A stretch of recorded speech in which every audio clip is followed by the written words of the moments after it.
Morning. I'd like to call the August 4th Stearns County Commissioner meeting to order. Welcome everyone who's here.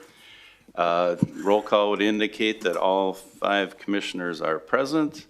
Please rise for a moment of silence and the Pledge of Allegiance.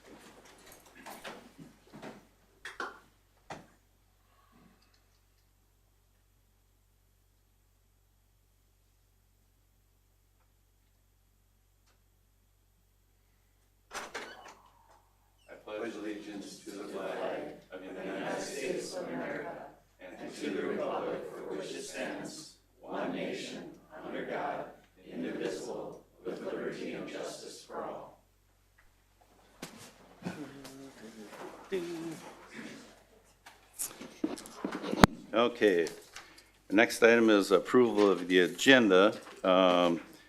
First off, we have an add-on which is going to be F16, which is a premises permit application for the Eden Valley Lions Club, which everyone should have a copy in front of you.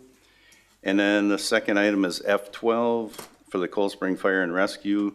All documents have been received by the county, so now it's not contingent anymore.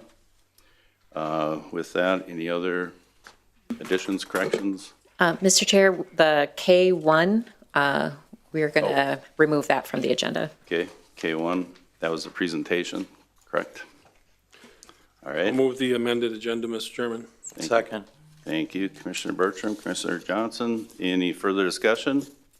Seeing none, all those in favor signify by saying aye. Aye. Opposed? Motion carried. Okay, our next item is we have a special recognition today. We have recognition of employees who are celebrating their work anniversaries with the county. Currently, there is 58 employees with anniversaries in January 2026. Combined, they have 1,135 years of dedicated county service. Jill, would you care to start the presentation for us? Sure. Thank you, Mr. Chair and board members. Good morning, everyone. Today is a special day because it gives us an opportunity to celebrate people who have dedicated their careers to serving and strengthening our county. And Stearns County is powered by dedicated, hardworking employees whose commitment makes a lasting difference every day. They are the foundation of our organization and play an essential role in building a stronger community for everyone. Today, we take a moment to recognize and celebrate those who have reached significant career milestones with Stearns County. Thank you for your years of service, your dedication, and the impact you continue to make on our organization and the residents that we serve.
Thank you. Thank you for all those dedicated employees. It's amazing when you see 35, 40 years up there, and that's truly a dedication, in any career. So thank you. Next item is Mr. our... Chairman, Yes. I was doing the math, and somebody can help me. If Sheriff Soika has been doing this for 30 years, so he was 15 when he became a licensed, the math doesn't work. You'll have to help me with that, Sheriff, after a while. Mr. Chair, I was thinking about that with John Lentz. I mean, he must have been 15 or something, right? And I'm sure Captain Lenz reminds you he's been here longer than you. Yeah, okay. All right, next up is our consent agenda. There was 15 items, now there's 16. The 16th one was the premise permit that we mentioned earlier that got added to the agenda. And then, of course, F12 was the docs are complete now, so it's not contingent. So anyone have any questions on any of the consent agenda items?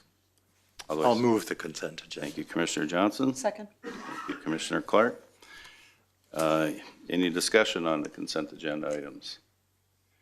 Seeing none, all those in favor signify by saying aye. Aye. Opposed? Motion carried. That brings us up to property services with Chad Martini related to County Ditch 28 redetermination.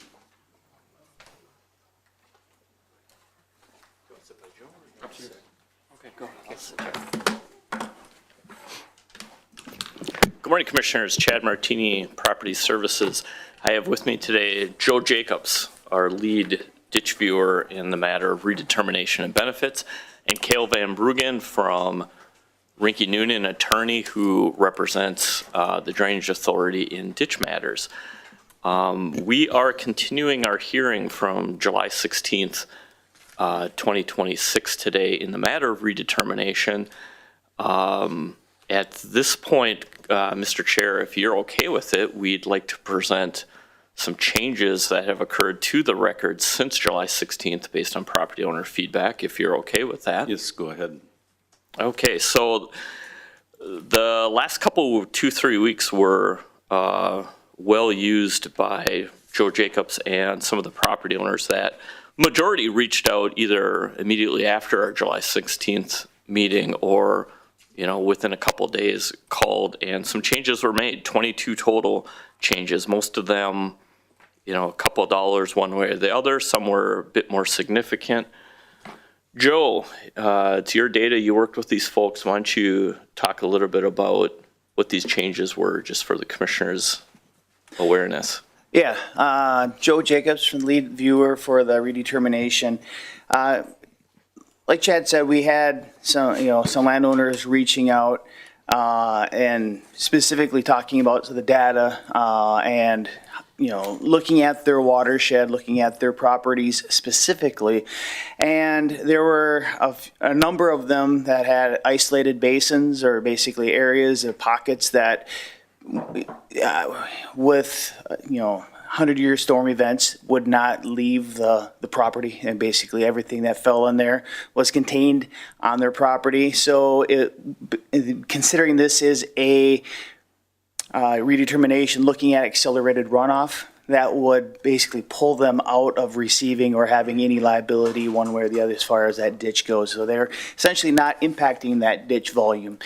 And there were a few that we did notice were specifically by the lake, that some of their values were increased, actually, for the fact that one of the primary considerations that we made for type A land, or land that was directly impacted because they were by the lake or on the lake itself, the Two Rivers Lake, that really does receive impact or value from that ditch coming through.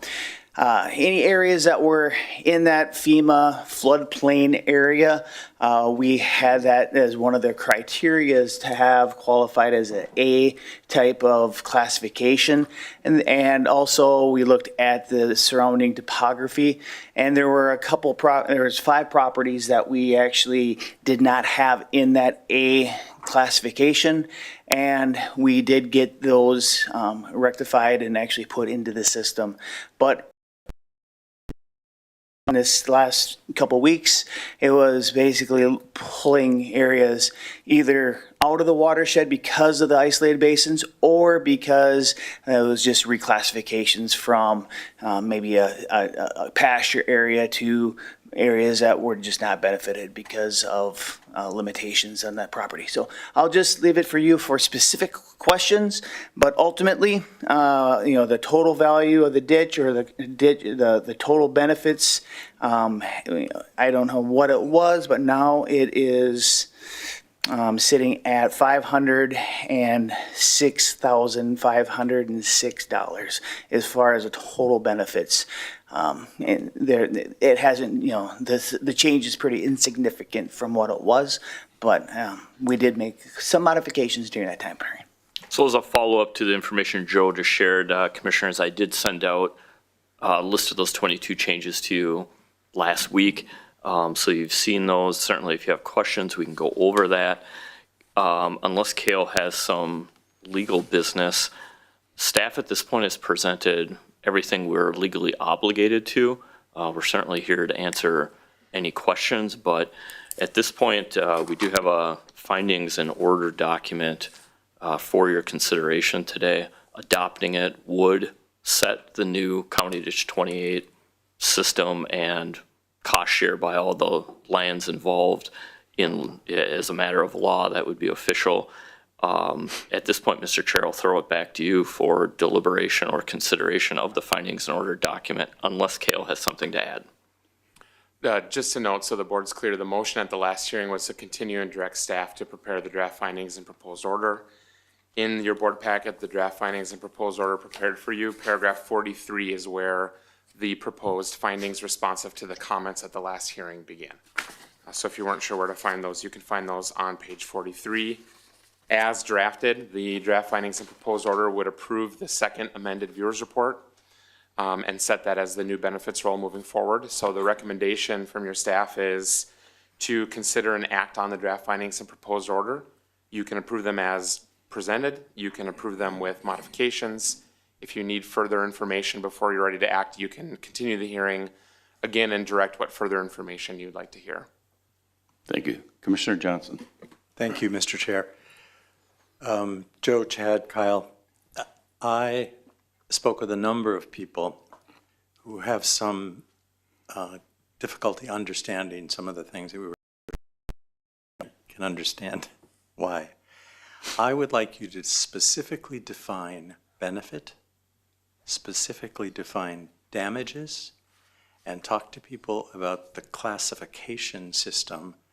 Normally one would think A is really good and F is not so good, and the amounts that are assessed vary across those letters as well as the colors on your map. So I'd like you, if you could, to just succinctly define those things and also talk about this assessment and that it's not a property tax and what it is and how often it happens. So I'll start off with, and give me some rope here, Commissioner. You threw a lot at me, so don't let me forget some of the points. But starting off with the assessment part. So every county ditch system is essentially its own fund within the county. It's not part of the general county. Ditches by law, and help me out here, Cale, the systems are supposed to be self-sufficient. The only people that should pay for drainage systems are those people that are deemed to benefit, and we'll come back around to what that means. The general county is not meant to pay for these ditch systems. They were created by property owner petition. People originally wanted them.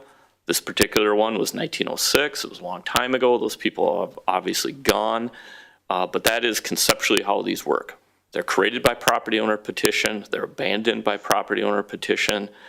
They're supposed to pay for themselves. Randy, as auditor, do you want to chime in at all about how the funds work?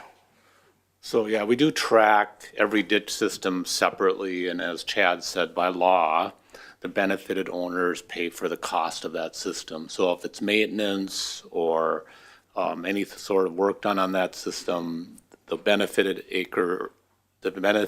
landowners pay for that. And then what Joe and his team did is did a redetermination. So, just a little history. Obviously, in 1906 is when this was established. At that point, the viewers did their job to say, well, this is what the benefited acres are.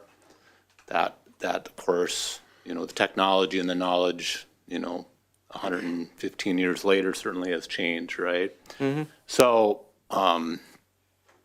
that's why these redeterminations of benefits happen. Counties that have ditches, this is very common. The board didn't ask for this, didn't do it on their own. That can happen. Boards can order those on their own. This board did not. This came through a landowner petition. I think Chad and I both talked to a number of board members back then and talked to them now. The law was followed on all this. The benefits have been reestablished, and this is a bill that's going to need to be distributed to the benefited people. So talking about, it's true, it's not a property tax. All drainage is paid through by a special assessment. And so the redetermination of benefits essentially sets a percentage that each property in the system is responsible for each dollar. And then we work with Randy's team, and there's a tax calc, and that's how the bill is generated.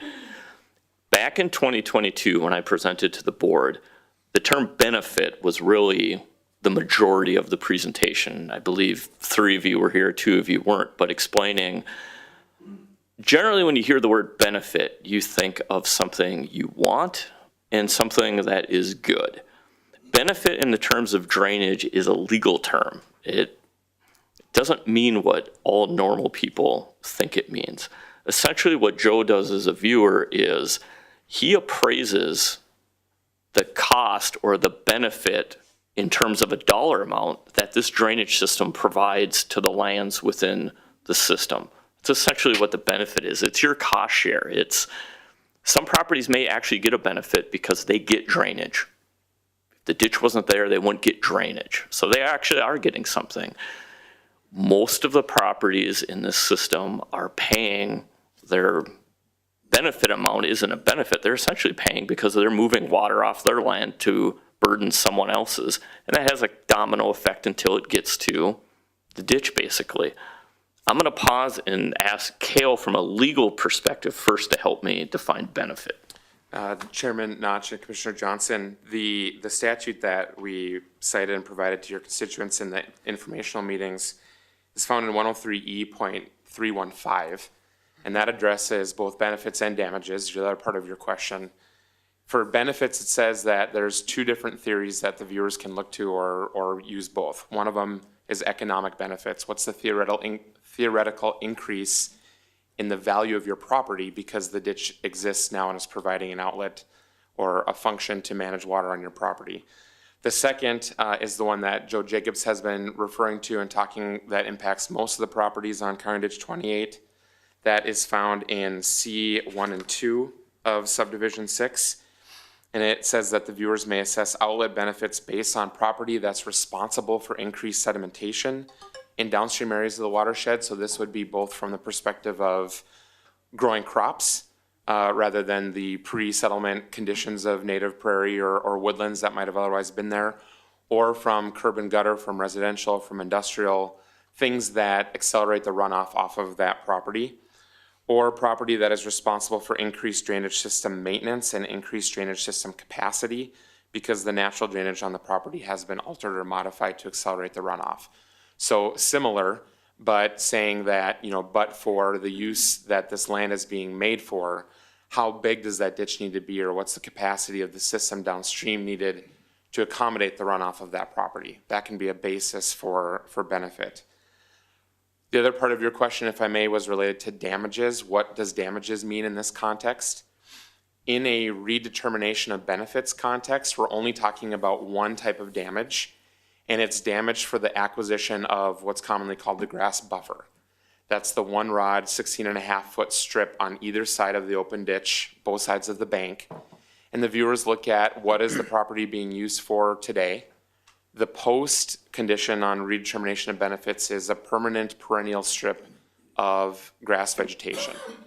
And so the viewers look at, that's a taking of that easement right. What is the loss in value to that 16.5-foot strip on the side of the ditch that's attributable to the retired land use practices? On this ditch system, that change in land use is minimal for most properties.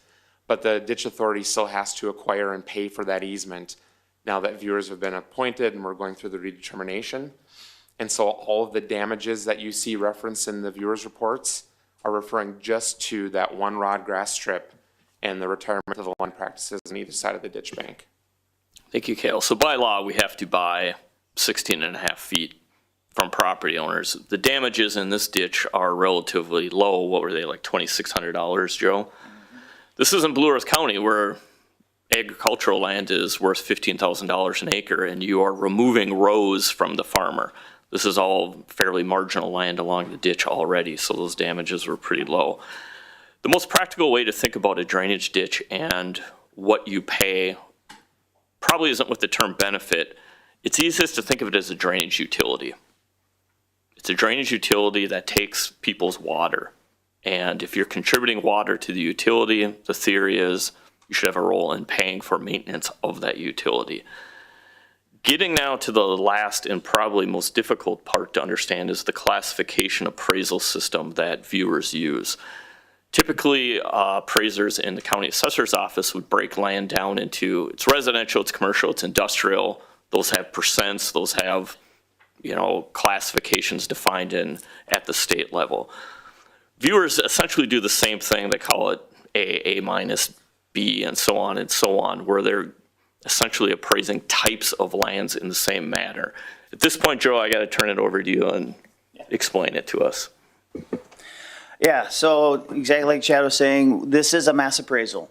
So in this specific watershed ditch system, we have 6 specific classes of land that would receive a benefit or have a cost attached to it. There's a number of them that are no benefit, and we looked at that, and some of those properties fell into that. So in this mass appraisal, we have this classification, we have these classes, and everything in this watershed is going to fit into one of these classes. And I'll go through, we have, again, an A is going to be somebody that is in a FEMA floodplain along the lake. They're the lake properties. Yeah, they're essentially the lake properties. And their properties fall within that floodplain, and that's where they would receive the most direct benefit, because that ditch does provide relief from water coming through, albeit not enough sometimes, because the ditch is underperforming because of the runoff. They need it the most, so they pay the most per acre. Correct. Their parcels are typically a lot smaller, quarter acres, so relatively speaking, their contribution isn't always the highest, but they're in the highest rake. But they also receive a direct benefit of a $500 benefit if their property is completely in that floodplain area. If their parcel is kind of half and half, if they have their buildings on the upper land areas, like on top of a bluff, and some of their outsheds or their boat houses are in that floodplain, they get essentially a $250 charge on that. So those are the lake lots. Any areas along the ditch system that was pastured, and it is pastured, that ditch provided a direct benefit because it straightened out the channel and it made it so that those little backwater meanders were taken out of the ditch. There's a benefit there. Those are A minuses. So the A minus is going to be a pasture land area directly adjacent to the ditch system. And take a step back. A lake lot received $100 an acre benefit. The A minuses receive $10, because that's really the difference. And when I tell everybody, don't get hung up on the the A, B, C. I mean, that's just a naming convention. It could have been, 25.2. It really is just for our benefit to keep things simple. There's only 6 classifications, and so we just use it, Joe, why don't you go through and well. tell us Yeah. what each, so like A is the lake, the A minus was kind of pasture. Let's just keep going. And so B is going to be areas that are in the cropland area, that is cropped, that had the historic history of either being in pasture or a long-term rotation, and it's now basically in corn, soybeans. So that, and those are areas that specifically needed to have a certain soil class, soil classification for runoff. It also had to have a slope gradient greater than 10%. So we needed to have an area that was truly an accelerated runoff from the transition from pasture to row crop. Some areas in this watershed should just be in perpetual pasture land, but because of farming practices, that has changed to more intensive row crop scenario. A C is going to be anybody in that watershed, and it's going to be, that is the largest class. It's rural residential areas, and it's going to be areas that are currently cropped.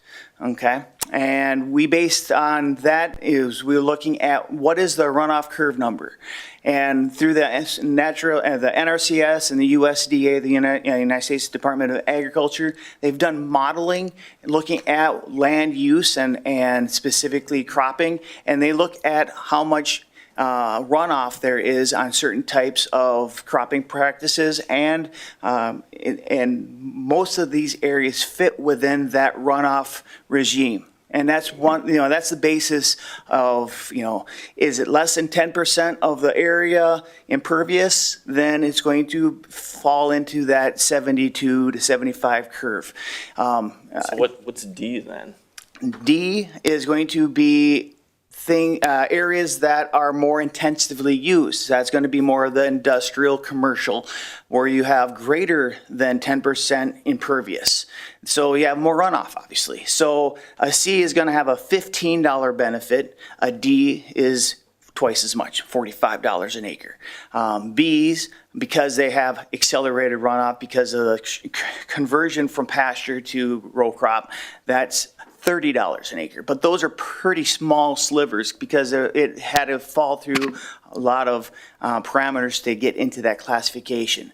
D minus, it's just essentially pasture land that really hasn't changed a lot, but it did have, it did change from a native situation to intensively used. It does get rid of that vegetation. There's compaction, and that's a nominal $5 an acre. That essentially sums up all the different properties. If there's a specific unit, we do try to, make a fit for that. Like I said, if there's an exclusion area where the water's not leaving, obviously those areas are considered. So that's basically the formula you take. You fall into a class because of the type of property you have and the land use that you're using it for. Acres is a component. That's essentially the calc that goes into it. And I apologize for going into the weeds on this, Commissioner, but to answer your question, it is complicated, and I do feel for the property owners who work with. They've been extremely patient in working with us and trying to answer these questions. This is not a simple concept. It is a process and procedure that has been in place for over 150 years in Minnesota. I really appreciate the clarification, and I understand you going into the weeds because that's kind of your thing. I think this is important. People began to learn about this in 2022. Over a 4-year period, some folks remembered, some didn't. Mm-hmm. Some people perhaps read the entire statute, some didn't. They heard these at public meetings. You guys were out there. You were publishing a lot of information. Not all of us are going to remember every part and piece of it. And that's one of the reasons why I personally wanted to move from July to August to continue these discussions so people could get their questions answered. So I really appreciate it. Thank you very much for taking the time to do that, and I think there's a lot of clarity in what you said. The assessment, when does the assessment happen? How often? So in theory, let's just hypothetically say today you adopt findings in order, a 30-day appeal period begins, Cale? Correct. So a 30-day appeal period where people can appeal their benefits or the results of for their property to district court if they choose. Appeals period ends around Labor Day in September. Then we work with the auditor's office, just like we would any other ditch charges that have been accumulated over the past year. I know Randy's team has worked diligently to look at the proposed amended viewers report to think about what are these amounts, what might be appropriate to split up over multiple years. You know, there are charges that are a penny in here. There is a property owner that pays $2,900 and some change based on 8 properties they own and about 600 and some acres. So you kind of look at the spectrum, and we've always tried to be flexible with property owners.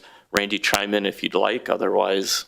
So, right, we'll be bringing back, assuming this passes and we move forward, a proposed assessment roll with options to do multi-year payments and an interest rate, and we are probably looking at a lower interest rate, lower than market value. So that'll come in a month or two, so. So payable 2027 is where people would, in theory, assuming this all goes forward, would see their first bill. But given this redetermination, excuse me, it really is a one-time assessment that may be paid once or paid over time, depending. Right. Correct, and that's an important point. And I can't apologize enough to the property owners I've spoke to for not being clear or not finding a way to, take some of these complex concepts and, explain it clearly, so they feel comfortable with where we're at. But yeah, it is a one-time. It's an administrative project. No shovels go on the ground for this. It is an administrative project. We don't have a scheduled project in the future. We'll continue to do maintenance. I've talked with a couple property owners. The reality is we spend between $500 and $3,500 a year on maintenance for County Ditch 28. We're going to keep taking trees that fall out. We're going to keep taking cattail bogs that plug culverts out. But in terms of a project that's going to be of substantial cost, greater than $10,000, there's nothing on the horizon that we're aware of today. I can't look into the future and I can't make promises, but I can tell you in the last 15 years, there hasn't been projects like that. I don't know that I see that changing. And there's not an assessment for taking the trees out or destroying a beaver dam or whatever? There is a small assessment. That's generally all staff time. We whittle down our hourly wage to give as, we're already county staff. We're already here whether we're working County Ditch 28 or not. There's no reason to pass that along to property owners. So, but those are those $500 to $3,500 a year charges. Those are generally staff time. Thank you very much. I really appreciate it. Commissioner Bertram? Mr. Chairman, Chad, when you said the petition, a petition occurred in 1906 or to correct it? And what was the standard of that petition? Number of landowners, a percentage, or? It's the exact same as it was when we considered the petition in 2022. A successful petition, and Cale will help me, but. Mr. Chair, the standard was that you had to have 26% of the owners of property that were affected by the ditch system, or 26% of the owners of the property passed over. So it can either look at how much land you own or the number of people. There are 4 ways that 26% threshold could be met. In 1906? Correct. Mr. Chairman. So in percentages, then, the 50 landowners that did this now, what percentage is that of the landowners? You have the records from the verification. When the original petition was filed, there was a verification process that we talked about at the last hearing. I don't know the percentage off the top of my head. So at the time in 2022, when we had to consider the petition, 53 property owners would have met the 26%. They did not meet that threshold. The petition in 2022 was validated based on acreage. There were 26%, there were signatures of property owners that owned 26% of the acreage in the system, and that is what that threshold was. You would have needed 798 acres worth of owner signatures in 2022. The petitioners had about 1,080 signatures worth of acreage. That's how it was validated. That finding would be a paragraph 11 of your draft findings in your board packet as well. So, Mr. Chairman, the petition, how it got created, and the petition in 2022 certainly are different then. Mr. Chair and Commissioner Bertram, it's two different statutes. That's correct. And then, Mr. Chairman, the taxation part, Chad, what you said about there's no future project or anything else, and there's no plan for taxation or anything. If a project did happen, that would be assessed. Correct. And who would determine that project? Mr. Chair and Commissioner Bertram, the drainage code requires that for a major project, which would be like an improvement or a lateral or an improvement of an outlet, that has to be initiated by a landowner petition, meeting that 26% threshold. And if a landowner petition comes forward asking for an improvement project like that, and if they meet that threshold and the proceedings are initiated, then viewers get appointed again to determine what are the benefits of that improvement. And the improvement is paid for based on the viewer's recommendation of who benefits from that improvement project. Now, frankly, I can tell you in 15 years of working on this ditch, an improvement or anything like that is extremely unlikely for 1,000 reasons. The most plausible scenario would be a repair. Repair can be initiated two ways, Cale. Can be initiated either by the board's own motion or by a petition. And a repair is paid for based on the benefits of record. So the second amended viewers report that's before you today, if there were to be a petition for a major repair, more than just the couple $100 to $3,500 minor maintenance, if that repair were to move forward, it would be paid for based on the benefits roll that gets approved at the end of this process. And Mr. Chairman, is that petition 26% as well? For a repair, one landowner can petition, a singular landowner can petition for a repair, but that petition comes before the board to determine whether or not the drainage system needs repair.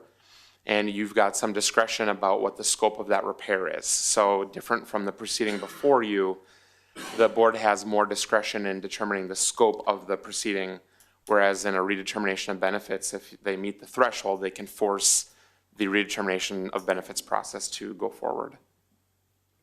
You have much more discretion in a repair, and we've spent as a staff group the last 15 years building a pretty solid engineered data set that would help you greatly in determining if a repair were needed or not were needed. Commissioner Persky? You know I want to speak. Yeah, your mic's on. Oh, thank you, Mr. Chair. Yes, first of all, Commissioner Johnson, Commissioner Bertram, thank you for those questions because that, I think, brings out a lot of information. I guess I'm concerned about the process and where we're going with the process. But I think we should first think about those ditches. Those ditches that were turned in the late 1800s and early 1900s made Stearns County for what it is.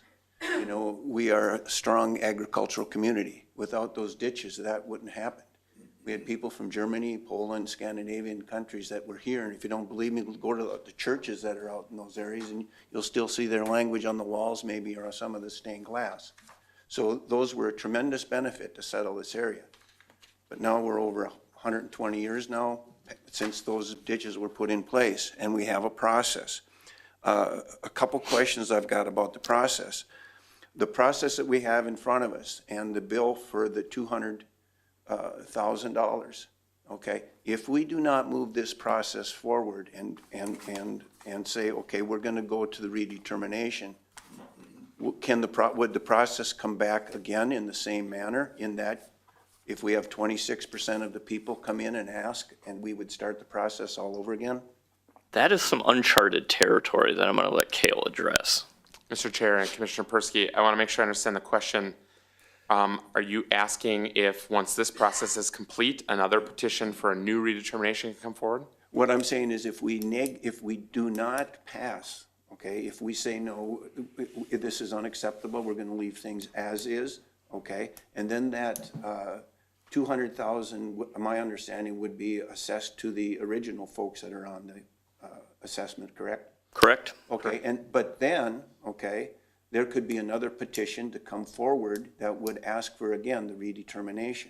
Well, I think that's where it gets weird because there already is a petition.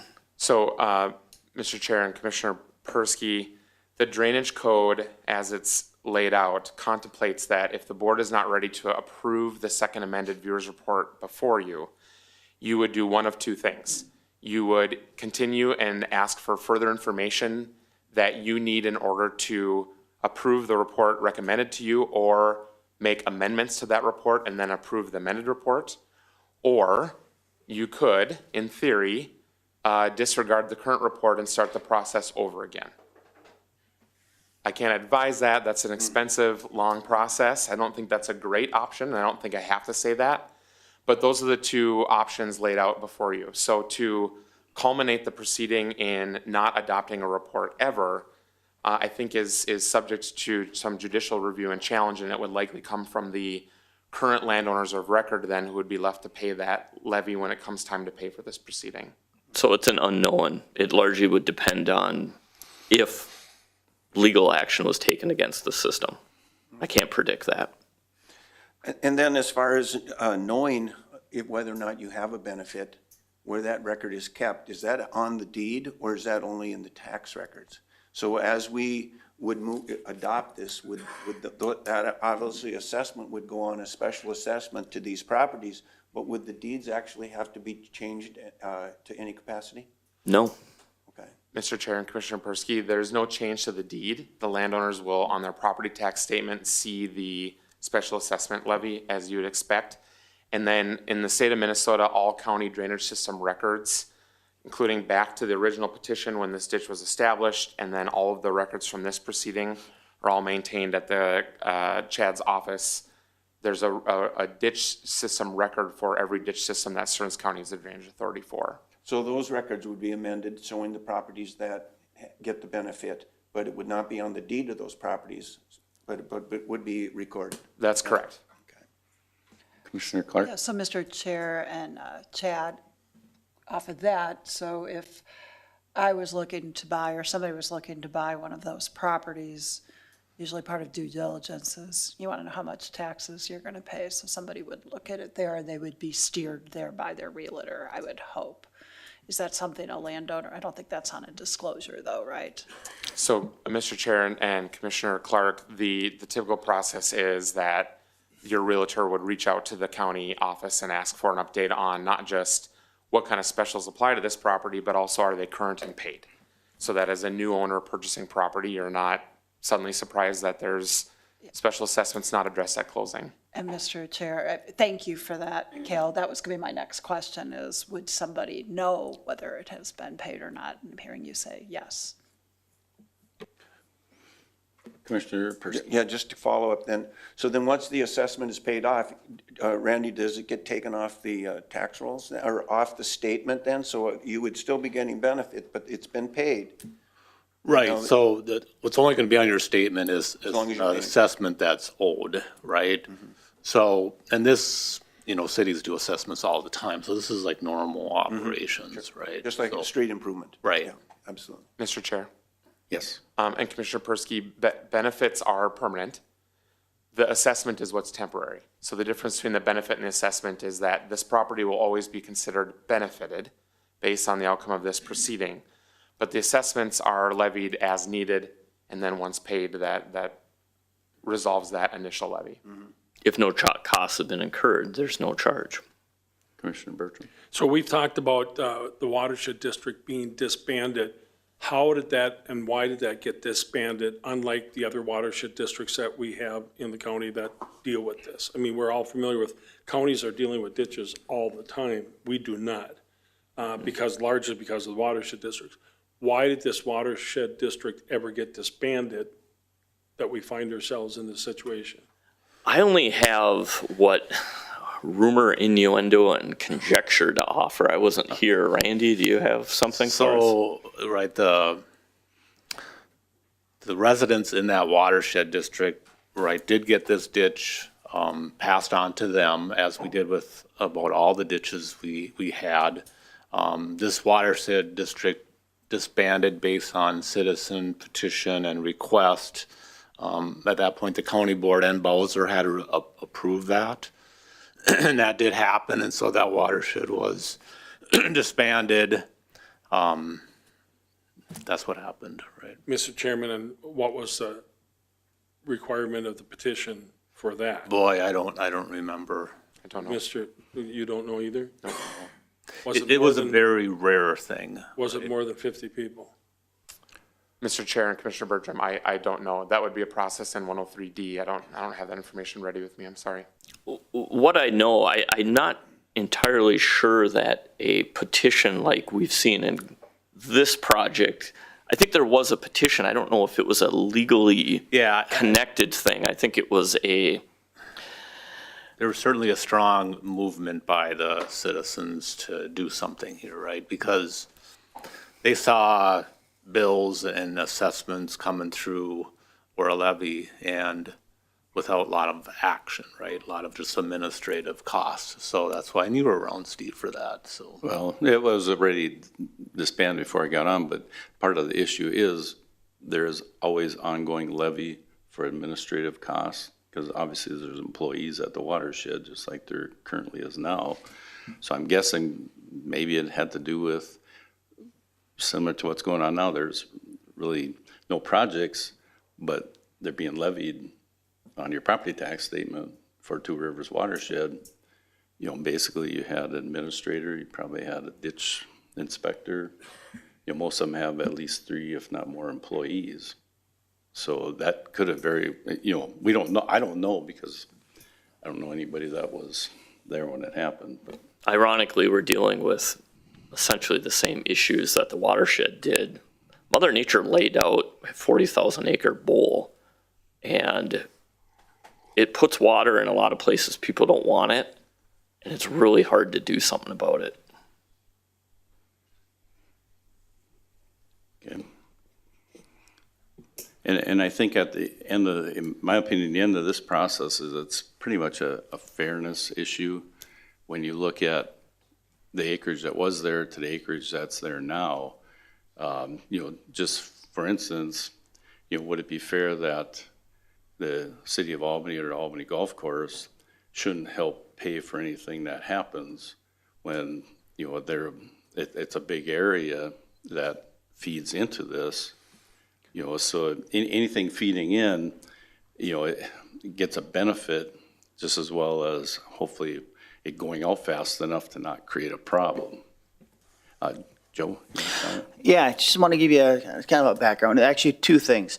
Watershed districts and drainage ditches, 2 separate legal definitions. One's, they're completely different. This was a ditch system prior to Bowser, the Board of Soil and Water. I mean, this was one of the first legislations in the state of Minnesota, and in my opinion, they're really a very judicial way of paying for projects in a specific area. But in this specific system, we did not, as viewers, create any new benefit. Okay, we looked at what this ditch was worth in 1907. And there was a financial benefit. That's one of the thresholds to qualify as a drainage. It has to have public good. It has to have an economic benefit. And the findings back in 1907 is it certainly did. Both mosquito control and, there was a financial gain for pasture land. Fast forward 110, 120 years, the economics have changed. Obviously, the ditch value back in 1907 was $18,000. Now we extrapolated that out, adjusting for inflation, and we came into that ballpark about 550,000. So the viewers looked at that and says, okay, nothing has been done to improve, subsequently improve, or modify that value. So we wanted to stay within that ballpark of value, but we knew that that value from what the original benefits were was diminished because of excessive runoff, because of land changes of land use. These 5 or 6 acre parcels have 10% of their land being shunted right into the culvert. So the runoff in those areas basically pulled the benefit value from the people who truly benefited back in 1907, and it diminished that value and it took that value. So really the benefit concept is actually a negative benefit. It basically, those areas took value from the people in the lower lying areas that truly benefited back in 1907, and they basically diminished that value that ditch served because it had additional runoff. So when you look at fairness, it's really, this ditch system has nothing to do with fairness. It's simply, okay, what was that ditch worth in 1907, and what is it worth now? And that's what the viewers looked at, and we spent a lot of time. And this isn't the first time this has happened.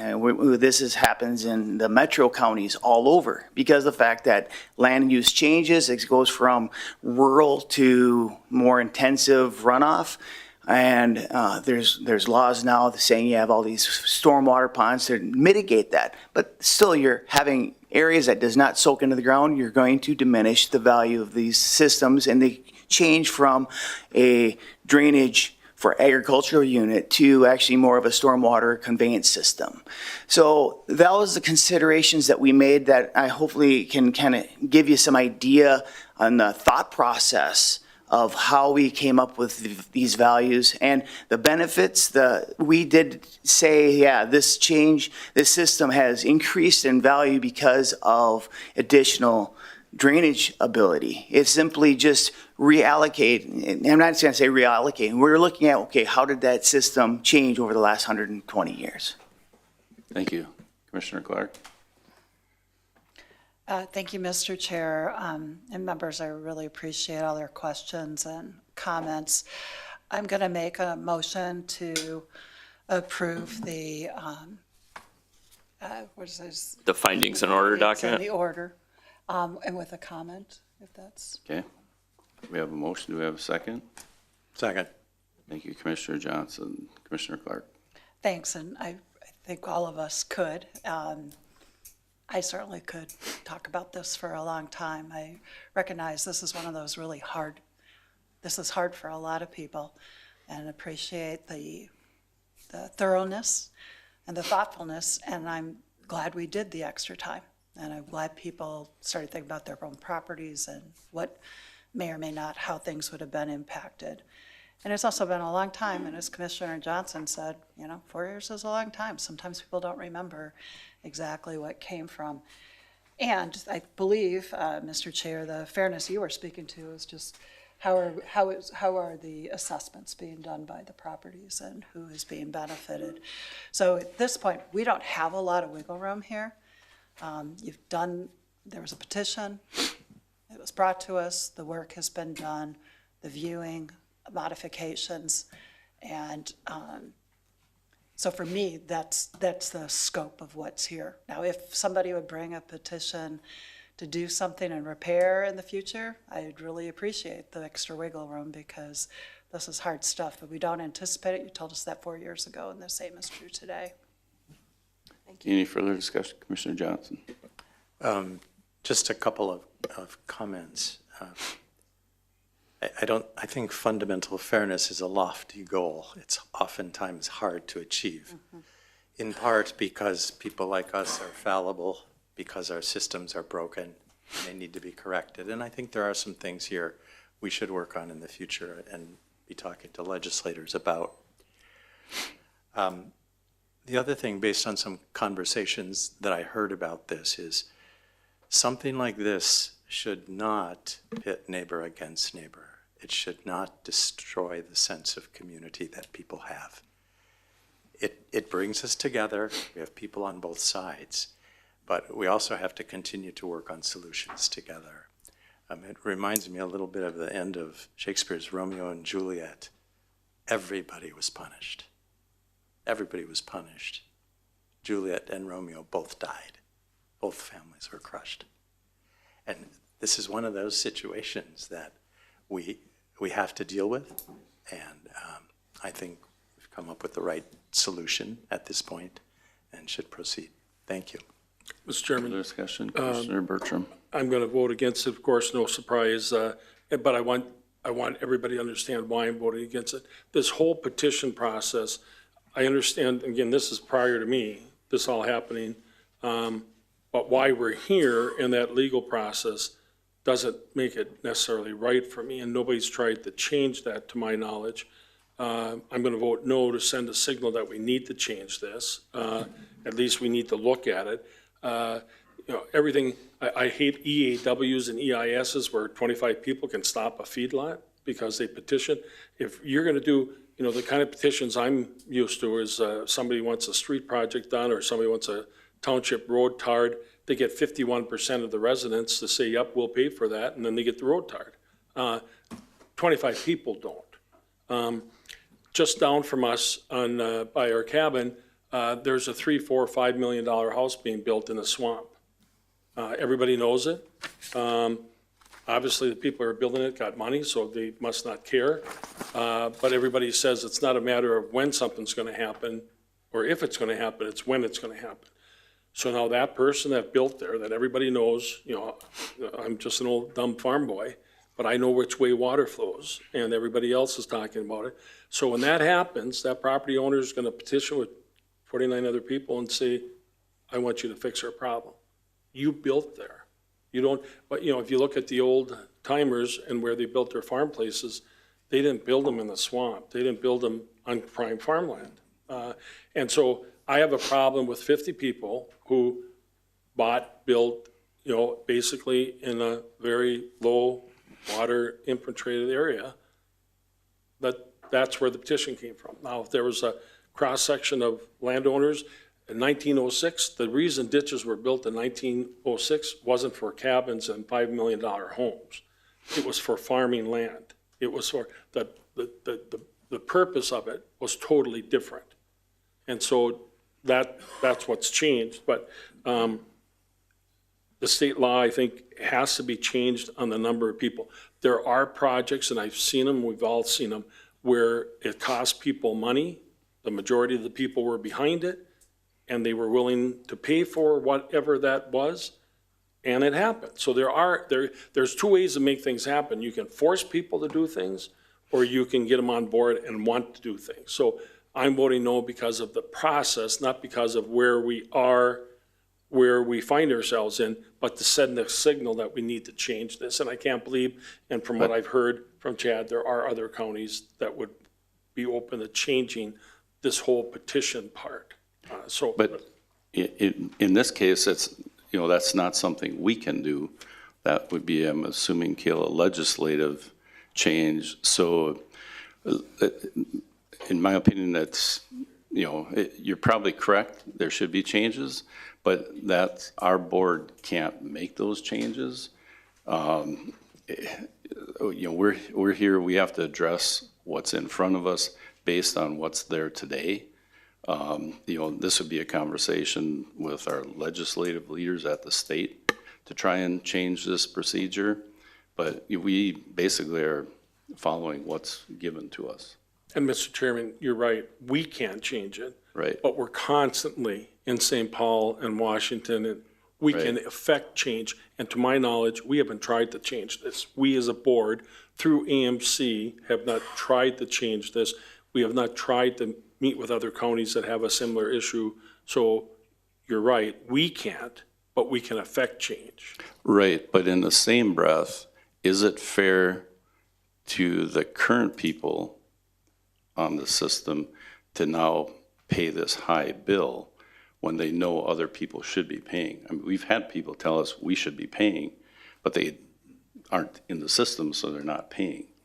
To me, is it fair to the current people, especially now knowing we have a redetermination of benefits that's bringing more people in, this is where I look at it and say, well, if I'm one of the paying now, well, this is more fair because there's more people draining into this system that should be paying that aren't paying.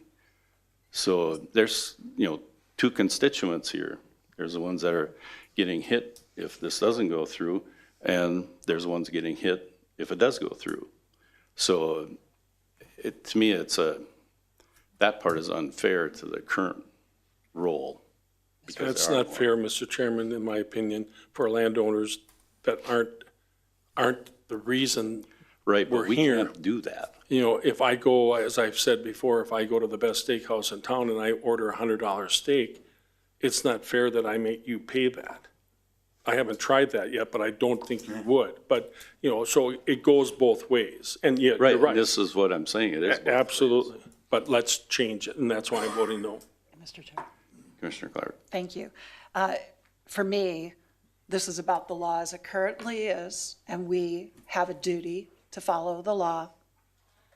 That's why I made the motion and why I will be voting for this. As Commissioner Notch, you just said, there are people on both sides of this in any situation, and there has been efforts to change. My understanding is there has been efforts to change the ditch law. It's just nobody can come to agreement because there are people on both sides of this, and it's probably some of, understandably, the biggest emotional kinds of things you can get to. But we're talking about a golf course too, and we're talking about a city. We're not just talking about lake owners, and I would love to see it changed. And again, through AMC and other places, that's partially my understanding about why it hasn't. Does that mean because it's hard, people shouldn't keep working on it? Of course not. But it is what it is, and as the law currently sits, we do have a duty to follow it. So I hope that my discomfort with how this impacts people is registered.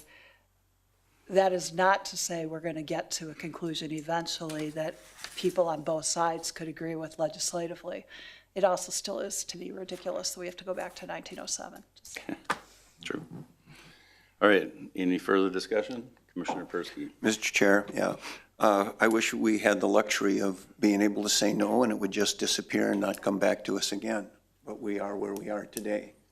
And things have changed since 1906, and there are more people on there that are in homes, in cabins, and on golf courses, on recreational property that wasn't there or intended to be when the pasture land was created. So now they do get the benefit. To the chair's point about fairness, it becomes now a perception of fairness. What is fair, what is not fair? Okay, we sit here as the referee and we see the falls on the floor, and we can't say, I'm gonna blow the whistle or not blow the whistle and say there's 60% damage here, 40% damage here. We have to blow the whistle and call the fall. Some people are pleased with that, some people are not pleased with that. My biggest concern is that we don't move forward. That we would say, no, we're not going to approve it. And then another generation comes and say, we don't have a benefit. What's the process? And we go through the process again, do a redetermination, and those people will say, what was that board thinking in 2026? And that onus would be on us for not doing our duty. It's not a matter of making people happy or sad about it. It's the place that we're at. And these are, again, one of those situations where the bill's in front of us, who's going to pay for it, and who's going to pay in the future. And to me, we've got to move forward. Mr. Chair, Okay, Commissioner, or Gail, go ahead. just for the chair's reference, being this is a final order, the motion requires a roll call vote. Okay. So seeing no further discussion, Randy, would you do roll? Okay, Commissioner Johnson. Aye. Commissioner Clark. Aye. Commissioner Persky. Aye. Commissioner Bertram. No. Commissioner Notch. Aye. Passes 4-1. Okay, thank you, Randy. Motion carries. All right, well, thanks everyone for the discussion on this. It's been a long 4 years and glad we're finally to this point. And, as was stated, hopefully change can be implemented, but, it's hard. Right now, water is a priority throughout the state. So trying to change something might not be the easiest, and it hasn't been the easiest. So again, thank you. Thanks, Joe, for coming again. Much Thank you, Commissioners. appreciated. Okay, our next item is building facilities. Mr. Cornick, welcome.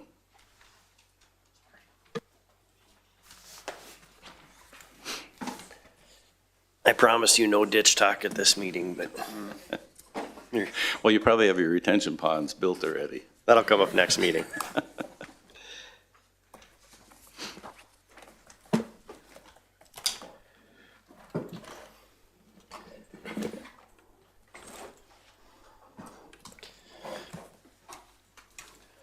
Good morning, Commissioners.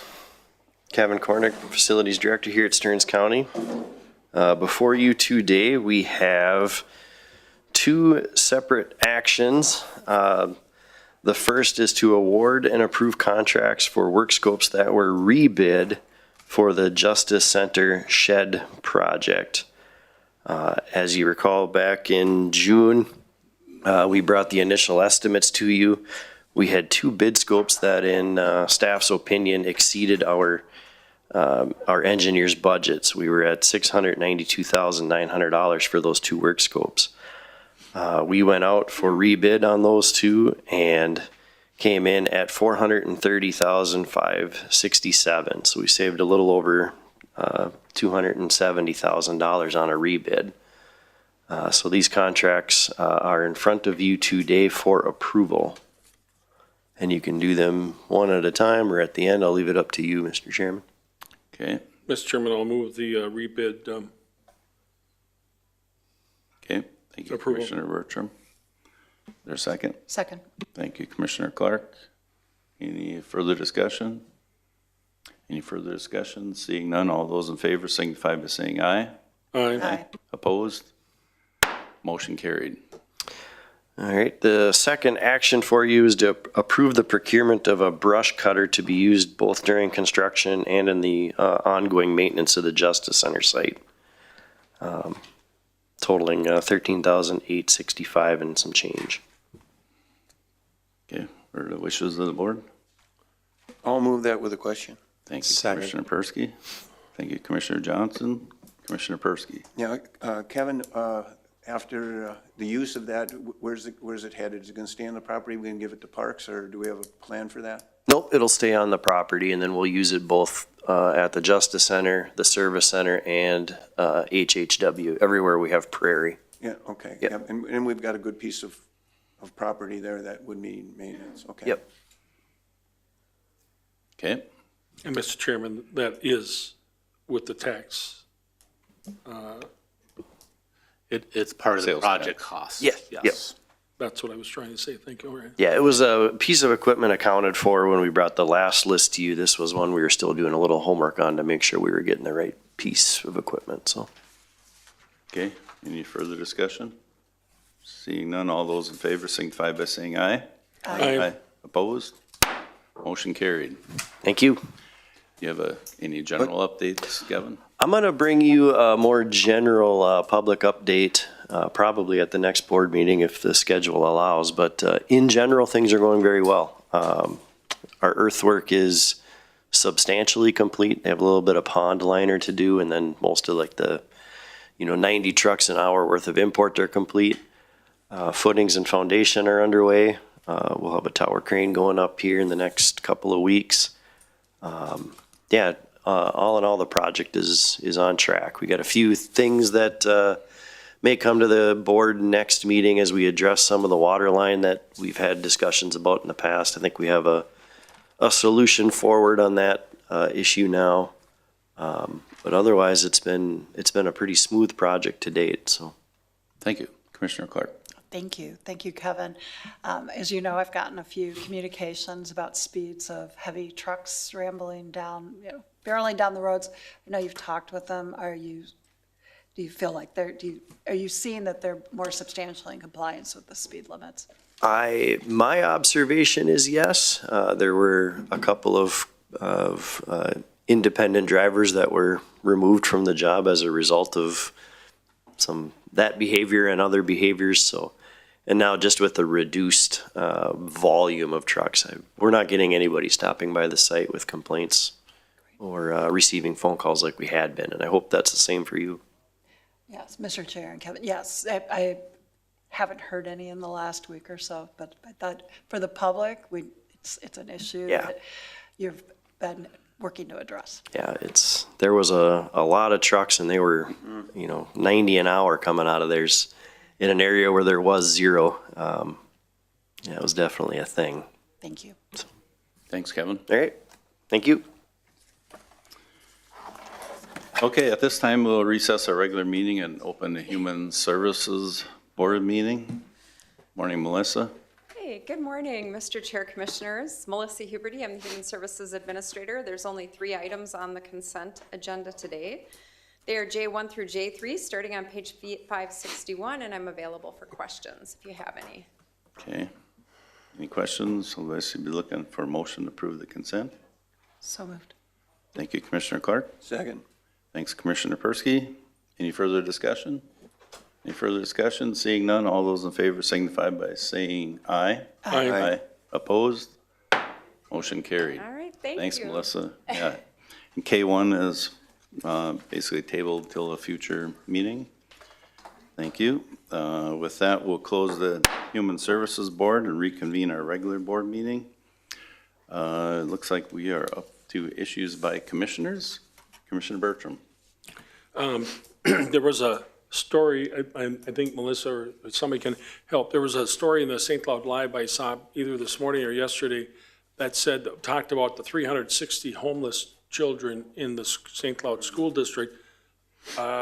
Somebody reported here that there was over 800. And I've been telling people since I heard that here, that there's 800, which I couldn't believe. 360 is a lot, but I'm just curious, is it 360 or is it 800? Because that's a big difference. So someone must have I don't need an answer now, but you might want to let the commissioners know, all of us, what that number is, because somewhere along the line, we were told 800. Commissioner Mr. Chair, I can help with that answer, because it's kind of a vague number in determining what is homeless. We've got a good number of students within the district that are not living with their parents. They might be with their grandparents. Unfortunately, the sad situation, they may be couch hopping, but they are not living with their parents. And so knowing that and them giving the information, it remains somewhat vague. So not a good situation, but a sad situation. And then I assume at some point we're going to be talking about the salary structure, or are we not going to talk about that? I would guess that's going to be at our workshop here shortly. Okay. I didn't want to guess, because if we're not, then I certainly want to talk about that. And then I do think I shared with Jill a couple of weeks ago, the meetings with Andrew and the onboarding that we're calling it. I think it would behoove us as a board and leadership team that we would kind of devise a plan of what that onboarding should be. What should be presented to Andrew and in what order, that we kind of have a plan, because it's obviously overwhelming for everybody, including Andrew. So I'd kind of like to have a plan, rather than commissioners individually meeting with him or staff. I think there'd be some merit to coming up with a plan, saying, okay, these are the 5 or 10 things that we should be addressing in what order as a group, and then that would be the onboarding. Now, maybe that's too simplistic, but it's, I just think that would be more productive. And then, of course, a week from now, the election, the primary is, and really strongly encourage people. I don't know where we're at. Do you have numbers, Randy? I don't have any updated numbers, Okay. but It was low a couple of weeks ago when I checked. It was 2,000 people, which kind of surprised me with all the voting opportunities. But my guess is we're going to have 30%, which I hope we reach that. But even at that, that's unfortunate. It's only 30%. But certainly people really, really need to get out to vote. There's contested races on both the Democratic and Republican sides, and I just can't encourage people enough to vote. So that's it. Thank you. Commissioner Persky? I'm going to just echo off Commissioner Bertram. First of all, the primary coming up and the importance of the primary. And Randy, I'm going to ask you, as far as absentee voting or voting early, they still can do that. Up to what point can they vote early? Up to 5 o'clock on Monday before the election. Okay. And then we do have extended hours on Saturday too, throughout the county. So. Okay, and you know, there are a good number of people that question that early voting. And with the primary, here's a chance to see how the process works, how secure the process is, if they do have any questions, because there are those that are skeptical about that process. Go experience it. Here in the primary would be an opportunity for you to do that. So they can just go to the West Side Service Center? Yeah, and soon it'll open up where Melrose, Painesville, St. Cloud, and the Service Center will have all Stearns County ballots, and the other larger cities will have just their own ballots. Mm-hmm. So there's ample opportunities here. Okay. So. Okay, good. And then the onboarding with the new county administrator, I would hope that we're going to have some interaction before he comes on board, and it's just not day one, and here we are, and what do you want to do? So I'm hoping we have some good dialogue about the expectations and where we're headed. And one last thing, I want to thank everybody for attending the fair. You know, it was good to see the folks at the fair and our staff being out there and the commissioners' participation. So thank you all, and I'm hoping, my wish is next year to actually do a board meeting out there. So we'll see if we can make that happen. Thanks, Commissioner Persky. Commissioner Clark? Yes, thanks. Just going ahead and piggybacking, I had a couple other things, but piggyback off of a couple other ones. The fact people can start doing the direct into machine voting makes a difference. I will say that in St. Cloud, because I did vote early in person, it had all the security, it went pretty quickly. So want to encourage, as the others have, for people to be doing that.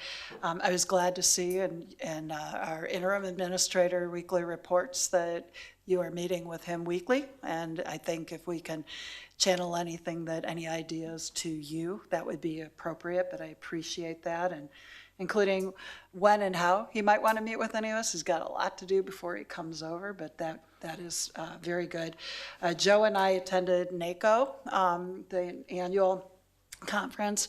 As Randy and I were talking about earlier, it's important that we all get training and learning, and boy, it was a lot. I'm still trying to unpack everything I learned while we were there, but glad for that opportunity.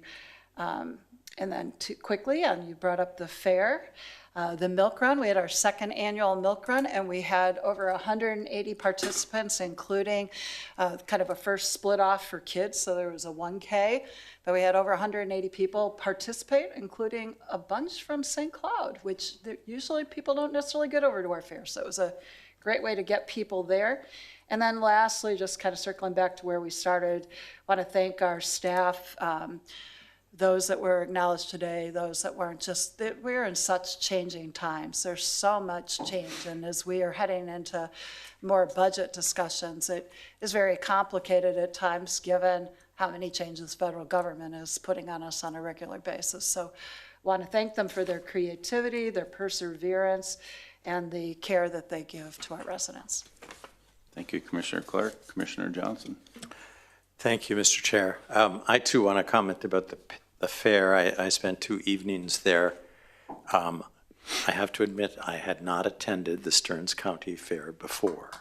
I've attended others and the Minnesota State Fair, and I thought it was spectacular. I thought the work that people do to put that on, the 4-H kids and all their work, the people who grow things and present them, it was clean and tidy. The second night that I was there, it was packed with people, and I want to thank all those people who attended. And given that District 4 is nowhere near where the fair happens, I want to say I did see one person from the city that I knew, but I'd like to encourage everyone in the city of St. Cloud to go to the Stearns County Fair. The second thing, on a more serious note, is that the Office of Management and Budget at the federal level is dealing with a request for proposal that suggest dramatic changes in the $1.1 trillion worth of grants that are awarded all over the country. The fundamental change is going to be that they're expecting through this new legislation that the grants be in line with the political goals of the President of the United States. That's going to have deleterious effects on the scientific community for sure, on social services, wherever anything is in opposition to the current administration, or where things are suggested to be counter to what the administration thinks, I think are going to be at risk. So we need to be very aware of that. We need to look at that issue. We need to probably call our senators and representatives and ask them to deal with it. As I understand it, they're taking testimony until December 11th. Thanks. Thanks, Commissioner Johnson. Yeah, just a couple of things quickly here. I attended the milk run with Commissioner Clark because we're both attended dairy advisory. Attended or participated? Well, attended. Well, we participated. We had the microphone at the end. We didn't actually run it. Got the pet the Holstein heifer that they had there, but all right.